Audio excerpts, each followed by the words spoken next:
با سلام خدمت حضار محترم در این کنفرانس و همایش و درود به همه شرکت کنندگان دنیای مجازی هم. من همون گونه که معرفی شد متن پیام مرکز همکاری احزاب کردستان ایران رو حضورتون تقدیم میکنم. هم میهنان عزیز، ملیت‌های تحت ستم ایران، مردم مبارز کردستان، همانطور که مستحضرید در شرایط این کنفرانس برگزار می شود که تا چند روز آینده و طبق روال 42 سال از عمر جمهوری اسلامی ایران انتخابات فرمایشی دیگری برگزار خواهد شد. در این دوره از نمایش انتخابات نیز شاهد دستچین شدن نامزدهای ریاست جمهوری توسط شورای نگهبان هستیم که البته این روش همواره همزاد جمهوری اسلامی بوده است. تنگتر شدن دایره نزدیکان نظام و بی‌اعتمادی کامل حتی به بالاترین مقامات کشوری و نظامی در سالهای نچندان دور و آماده سازی برای جانشین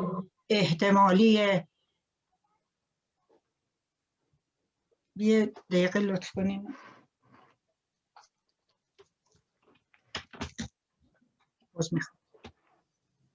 رهبری آینده از مؤلفه‌های بارز عملکرد شورای نگهبان و دستگاه رهبری جمهوری اسلامی در این دوره است. هرچند نباید از رژیمی که در طول دوران حاکمیت خود کمترین وقعی به خواست اکثریت مردم ایران نهاده و انتخابات آزاد دموکراتیک را بزرگترین تهدید علیه خود می‌داند، انتظاری فراتر از این نیز داشت. رژیم جمهوری اسلامی ایران در طول 42 سال گذشته با اعمال سیاست‌های نادرست داخلی و خارجی همواره بحرانساز بوده و نه تنها امنیت ایران را تهدید بلکه به تهدیدی جدی برای منطقه و جهان بدل گشته است. دیری از قیام به تاراج رفته مردمان تحت ستم ایران در سال 57 نگذشته بود که رژیم تازه بر تخت نشسته با صدور فرمان جهاد بر علیه ملت کرد در کردستان ایران و توسل به تهدید، ارعاب و تحریک ایران را به جنگ خانمانسوز با صدام حسین دیکتاتور کشاند و تلفات چند صد هزار نفری انسانی و چند صد میلیارد دلاری مالی بر گرده مردم این مملکت تحمیل کرد و با قبول قطعنامه 598 شورای امنیت سازمان ملل متحد جام زهر را نیز سر کشید. سپس با در انداختن طرحی نو جنگ را به خارج از مرزهای ایران کشاند و امنیت ایران زیر یوغ استبداد را در گرو ناامنی کشورهای منطقه جستجو کرد. همکاری‌های گسترده و بدون وقفه به حزب الله لبنان و به آشوب کشاندن این کشور، پشتیبانی‌های بی‌دریغ از حماس و جهاد اسلامی در فلسطین و استفاده ابزاری از بحران فلسطین، حمایت‌های بی حد و مرز از گروه‌های تندرو شیعی در عراق، پشتیبانی از رژیم جنایتکار اسد در سوریه و ویرانی کامل این کشور و نهایتاً دفاع همه جانبه از حوثی‌های یمن و غیره، همه در خدمت سیاست‌های توسعه طلبانه و امپریالیستی رژیم جمهوری اسلامی بوده است و در این راستا متاسفانه میلیون‌ها انسان را قربانی مقاصد خود کرده است. ادامه این سیاست‌ها و بحرانزایی منطقه‌ای و جهانی دستاوردی به جز ویرانی و آوارگی میلیون‌ها انسان در کشورهای منطقه و انزوای کامل نظام جمهوری اسلامی در پی نداشته است. سیاست‌های نابخردانه رژیم در مسئله هسته‌ای ملیت‌های ایران را با بحران‌های گوناگون روبرو کرده است. اصرار جمهوری اسلامی در جهت دستیابی به فناوری هسته‌ای در واقع غیر از دستیابی به سلاح هسته‌ای نمی‌تواند دارای استدلال محکم دیگر سیاسی باشد. از لحاظ اقتصادی نیز بسیار زیانبار بوده و به هیچ وجه مقرون به صرفه نگردیده. تحریم‌های گسترده جامعه بین‌المللی علیه جمهوری اسلامی حاصل این سیاست ها بوده و در واقع فشار بیشتر این تحریم ها از جانب رژیم تعمداً بر مردم ایران تحمیل و سوق داده شده است و این در حالی است که میلیاردها دلار از سرمایه ملی مردمان ایران نیز صرف سیاست‌های نادرست شده است. مردم رنج کشیده ایران در شرایط بسیار اسفناک معیشتی قرار دارند و این در حالی است که تحریم‌های تنبیهی جامعه بین الملل از یک سو و اختلاس‌های کلان مدیران ارشد رژیم، تورم افزار گسیخته، بیکاری گسترده و سوء مدیریت اقتصاد کلان از سوی و از دیگر سو اقتصاد ایران را بر شکستگی کامل کشانده است. به اعتراف مسئولین اقتصادی ایران در سال 1400 بیش از 60% مردم ایران زیر خط فقر قرار خواهند گرفت و روند تصاعدی افزایش قیمت‌ها به شدت در حال رشد است و مردم را با بزرگترین بحران 42 سال گذشته روبرو کرده است. متاسفانه امیدی به بهبودی وضعیت معیشتی مردم در چشماندازی نزدیک وجود ندارد. در این میان وضعیت برای مناطق محروم ملیتی به مراتب وخیم‌تر است. نگاه کاملا امنیتی و حتی خصمانه رژیم برای در این مناطق امکان هر گونه رشد اقتصادی را سلب و کمترین توجهی به توسعه اقتصادی در این مناطق معطوف بوده است. سفره‌های خالی مردمان این مناطق، نبود کارخانه و کارگاه‌ها به طور کلی، اشتغال مناسب برای مردم کم بضاعت این مناطق، مردمان مناطق مرزی را به انتخاب شغل‌های پرخطر واداشته که پدیده‌های خطرناک سوخته‌بری در بلوچستان و پولبری در کردستان از نمونه‌های بارز این مشاغل پرخطر است.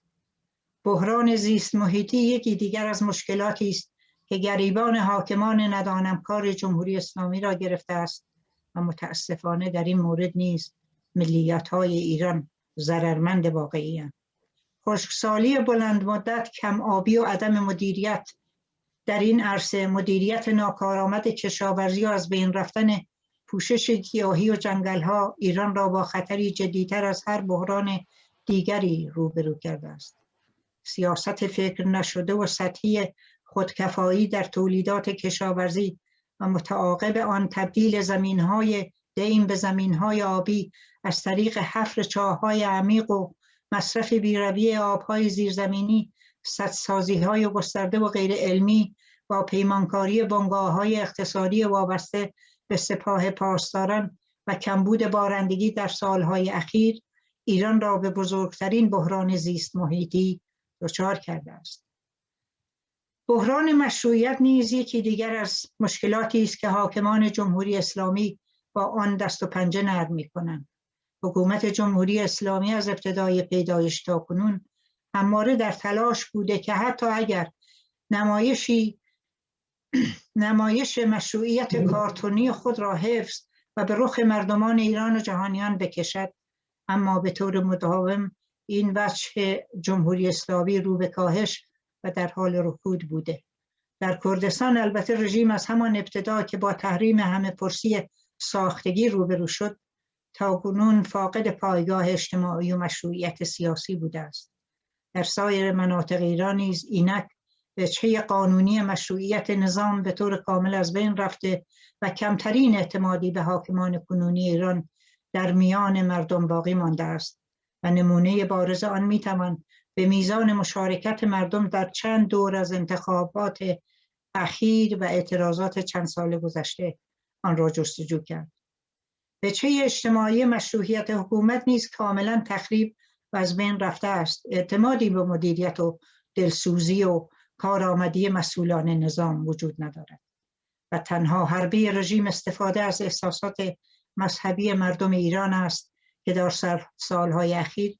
به دلیل همین سیاست‌های رژیم لطمات جبران ناپذیری بر پیکر دین در ایران وارد کرده است. دروغ، ریا و پنهانکاری به بخش جدایی ناپذیر از سیاست حکومت جمهوری اسلامی بدل گشته و به امری سازمان یافته تبدیل شده است. به یاد داریم در مسئله شلیک عمدی به هواپیمای اوکراینی چگونه در تلاش بودند که با پنهانکاری مقاصد شوم و ناانسانی خود را دنبال کنند و برای حفظ بقای خود حاضرند که دست به چه کارهایی بزنند. کشتار مسافران بیگناه این هواپیما برگ سیاه دیگری بر کارنامه مالامال از جنایت‌های جمهوری اسلامی چون کشتار جمعی دست جمعی در کردستان و بقیه مناطق ایران خواهد بود. در موضوع ویروس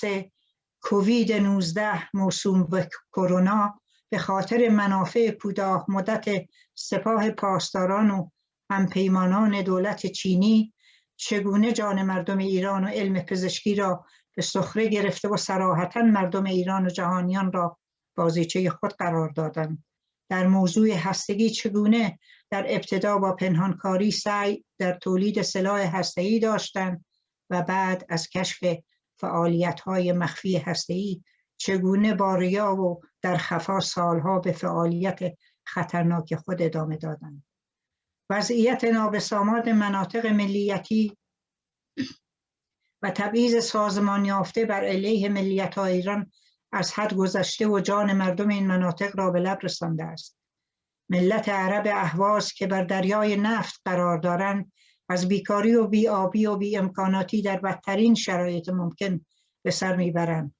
گسیل مردمان غیر بومی و سیاست عرب ستیزی مسئولان حکومتی به این مناطق بیداد می‌کند. نگاه به مردم بلوچ کاملا نگاه یک اشغالگر به سرزمینی اشغالی شده است و به مانند مهاجران غیرقانونی با آنها رفتار می‌شود و از ابتدایی ترین امکانات رفاهی همچون آب آشامیدنی و برق و غیره بی بهره‌اند. ملیت‌های تحت ستم ایران دیگر ایران نیز از این قاعده مستثنا نیستند و هر کدام به نوعی مورد تبعیض قرار دارند و از بیمهری و عدم توجه حکومت اسلامی در تنگنا و تحت فشارند.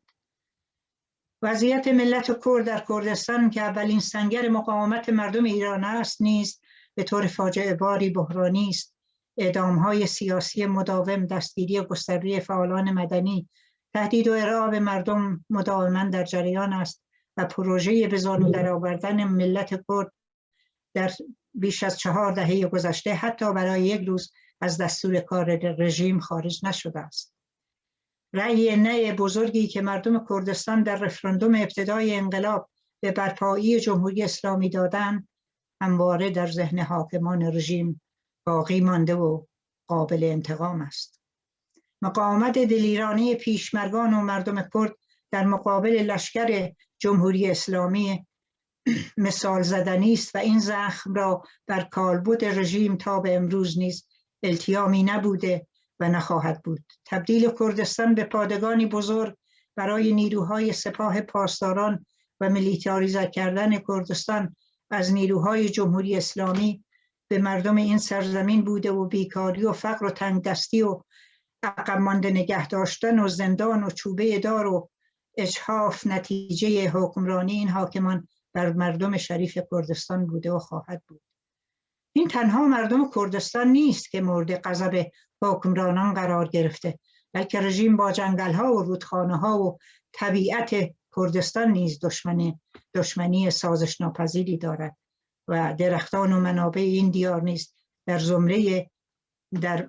مورد هجوم آتش سوزی و از بین رفتن از جانب رژیم قرار دادند. مرکز همکاری احزاب کردستان ایران در جواب به یک ضرورت تاریخی که آن هم لزوم همبستگی و همکاری و اتحاد بیشتر میان نیروهای سیاسی مؤثر در کردستان است، پایه‌گذاری شده است. نیروهای تشکیل دهنده این مرکز از جمله احزابی اند که در همه این سالها بدون وقفه و با تمامی توان خود از هیچ تلاشی در جهت رفع تبعیض علیه ملیت‌های تحت ستم ایران فروگذار نکردند و ایران را برای همه ملیت‌های ایران می‌خواهند و همواره در تلاش برای رسیدن به آزادی و دموکراسی و عدالت قدم نهادند. حکومت مورد نظر ما حکومتی دموکرات، سکولار و فدرال است که در آن قدرت و ثروت میان ملیت‌های ساکن ایران به طور عادلانه و مساوی تقسیم شده و حکومت‌ها و پارلمان‌های منطقه‌ای اداره امور مناطق را عهده‌دار شوند. این خواستها به طور طبیعی با فلسفه وجودی جمهوری اسلامی در تضاد بنیادی است و به همین جهت تمامی این سالها حکومت ایران در جهت نابودی این احزاب دست به هر عملی برده است. ترور رهبران احزاب کرد، اعدام، موشکباران مقرات احزاب، توپباران‌های پی در پی در مناطق مرزی، محل حضور نیروهای پیشمرگ کماکان ادامه دارد و تهدیدی بزرگ است. احزاب تشکیل دهنده مرکز همکاری سالهاست که بر این اعتقادند که عبور از جمهوری اسلامی تنها راه رهایی مردمان این سرزمین است و در همین راستا به ایجاد یک آلترناتیو برای جمهوری اسلامی ایران که در آن حقوق ملیت‌های تحت ستم ایران رعایت و به رسمی شناخته شود باورمند است و در راه برقراری آن کماکان تلاش می‌کند. مرکز همکاری احزاب کردستان ایران نمایش انتخابات در ایران را تنها دستاویزی برای حاکمان رژیم برای مشروعیت بخشی از جنایت‌های این رژیم می‌داند و هیچ اعتقادی به انتخاباتی که در آن نظارت استصوابی، شورای نگهبان و دستگاه‌های امنیتی دخالت داشته باشند ندارد. به همین جهت از تمامی مردم شریف ایران از این تریبون می‌خواهد که با تحریم فعال انتخابات این دوره ریاست جمهوری و شورای شهرها و روستاها امکان مانور را از رژیم سلب کرده و با صدایی رسا و عملکردی جسورانه این انتخابات را به رفراندوم نه به جمهوری اسلامی تبدیل کنند. مشارکت نکردن مردم در این انتخابات و خالی گذاشتن صندوق‌های رأیگیری روند اضمحلال رژیم جمهوری اسلامی را سرعت می‌بخشد. پیش به سوی ایرانی آزاد و تأمین حقوق ملیت‌های ایران در آن، مرکز همکاری احزاب کردستان ایران ممنون برای صبر شما. متشکرم. سپاس